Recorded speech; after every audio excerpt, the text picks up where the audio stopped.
Fox News alert and a major power outage plaguing downtown Detroit right now. 100 buildings, we are told. Many of them, those tall office towers, are without power. People are stuck in elevators.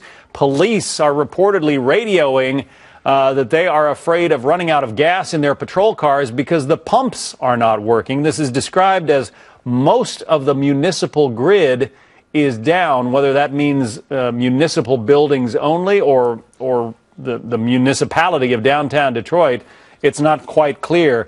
Let's get some information from Bruce Blakeman, a guy who has some experience handling this kind of thing. He was Port Authority Commissioner for New York and New Jersey in 2003, also the chair of the Security Committee there when the big New York power outage hit this state, as well as large swaths of Canada, Pennsylvania, and others as well. What is job one when you have a power outage like this? So far, there's no word on what caused it. Well, the first thing you have to do is inventory your assets, see what assets are available. You have people stuck in elevators. We had people stuck in rail cars.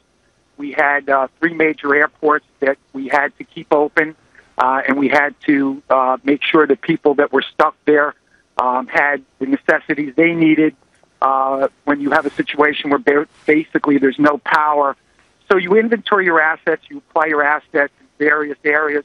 Back in 2003, it was post 9/11, and the first analysis we did was whether or not there was a terrorist component to it, because obviously if there was a terrorist component, it could be the prelude to a greater attack. Yeah. Well, people are wondering that because, you know, we just had stories the other day about nations like China. There was testimony before Congress that nations like China have the ability to shut down the grid in this country. They could do it, you know, through cybercrime, effectively.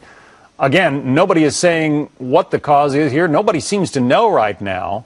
Very quickly, for those people stuck in elevators, is there usually some kind of emergency lighting, or are they completely in the dark?